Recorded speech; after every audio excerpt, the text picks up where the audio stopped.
Love technology? Subscribe to Explainer 99. You know, for over 400 years, one play has pretty much defined the very idea of tragedy. It's a ghost story, it's a detective story, and it's a bloody tale of revenge that has absolutely captivated the world.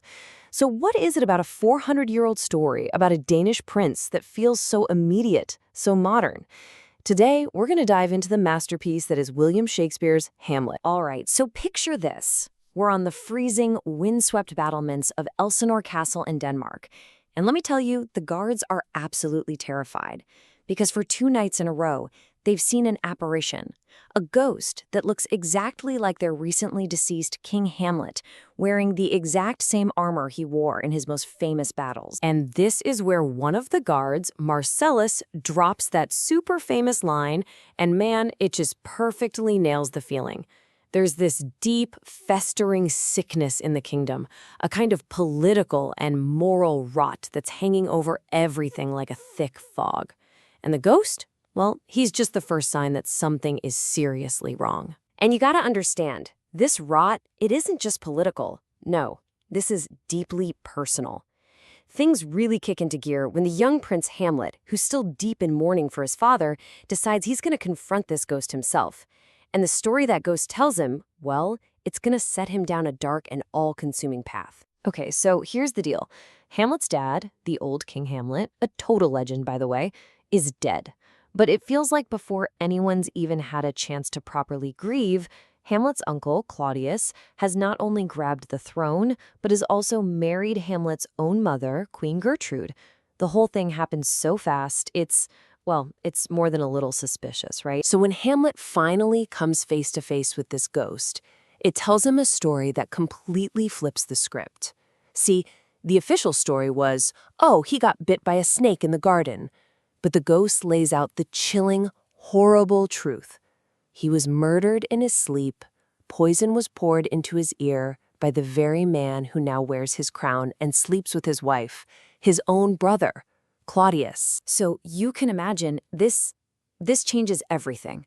All that grief Hamlet was feeling, it just morphs into this burning, fiery need for justice. He suddenly has this terrible secret mission, and it's about to become his one and only obsession. This is the ghost's direct order to him. This line right here is basically the engine that drives the entire play forward. Hamlet is now bound by duty, by love, to avenge his father. But think about it. How on earth is a prince supposed to prove that a sitting king is a murderer? Hamlet's answer is to stage a performance, a really dangerous one. He decides he's going to put on what he calls an antic disposition. Basically, he's going to pretend to be completely, utterly insane. The logic here is that if the court just writes him off as a lunatic, he can basically float around them like a ghost himself, watching the king, searching for proof without anyone ever guessing his real mission. And you know what? His act is really convincing. Pretty much everyone, even the woman he loves, Ophelia, they all buy it. They think he's lost his mind. But the king's top advisor, this guy Polonius, he notices something's a little off. He feels like behind all the crazy talk and bizarre behavior, there's some kind of logic, a method to the madness. But carrying this weight, this mission, it really starts to take a toll on him. And this brings us to probably the most famous moment in all of literature, where Hamlet's fake madness starts to feel an awful lot like real despair. He's so completely overwhelmed by it all that he asked himself the ultimate question. Is it better to exist and suffer or not exist at all? Now, this isn't just a simple question about suicide. It's way deeper. It's this profound philosophical wrestling match he's having with himself. He's weighing the pain of living against the absolute terror of what might come after death. And in the end, it's that fear of the unknown, that undiscovered country, as he calls it, that just paralyzes him. And that right there, that's the heart of his famous inaction. Okay, so after all that heavy soul-searching, Hamlet finally decides to stop thinking and start doing.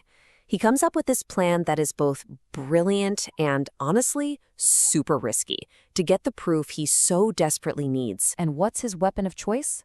A theater troupe. Yeah, when a bunch of traveling actors just happen to show up at the castle, a light bulb goes off for Hamlet. He realizes, hey, I can't just point a finger at the king, but maybe art, maybe a play can lure the truth out into the open. He calls the whole scheme the mousetrap, and the genius of it is just how simple it is. He gets the actors to put on a play for the entire court. But here's the twist. Hamlet has written a new scene himself, a scene that reenacts the murder just like the ghost told him. The stage is basically his little experiment, and Claudius's reaction? That's the only data he needs. And oh boy, does it work. The second the actor on stage mimics the murder, pouring poison into the ear of the player king, Claudius just loses it. He leaps to his feet, starts screaming for light, and storms out of the hall. Bam. In that one moment, his guilt is on full display for Hamlet to see. The mousetrap just snaps shut. But this huge win for Hamlet is also what sends the whole story spiraling into tragedy. So right after the play, Hamlet goes to confront his mother, Gertrude.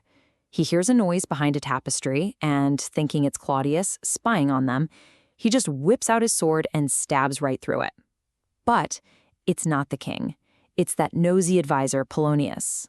And that mistake, that is the absolute point of no return. Killing Polonius, even by accident, is like knocking over the first domino.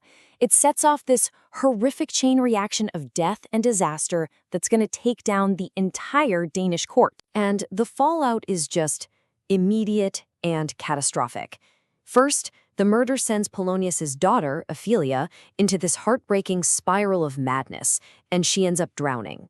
That, in turn, brings her brother Laertes storming back from France, breathing fire and wanting revenge for his father and his sister.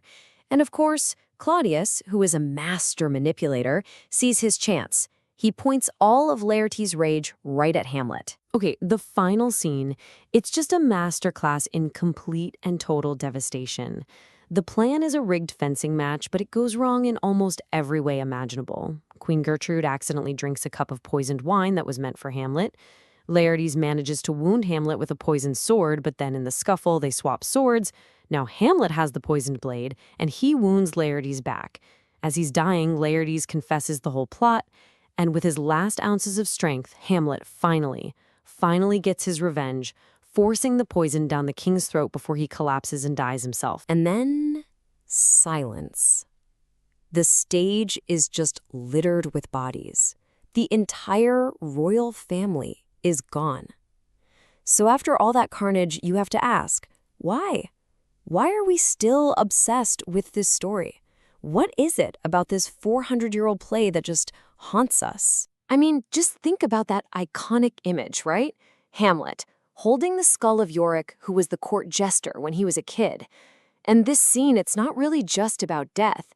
It's about what it means to be alive. He's staring right into the face of his own mortality and asking, what's left of us when we're gone? You know, our legacy, our memories. Does any of it even matter? And I think that's the secret. That's why this play has lasted for so long. It doesn't hand us easy answers. Instead, it hits us with these huge, inescapable questions. Is revenge ever really right? What's the difference between how things seem and how they really are? Where's the line between sanity and madness? See? These are our questions, not just some Danish princes from 400 years ago. So in the end, after all the ghosts and plots and death, we're just left with him, Hamlet. So who is he? A noble hero? A cold-blooded killer? A brilliant mind just trapped by his own thoughts? There's no easy answer. There's no one label that fits. And that mystery, that incredible, haunting complexity, that's why, even after 4 centuries, we're all still trying to figure out who Hamlet really is.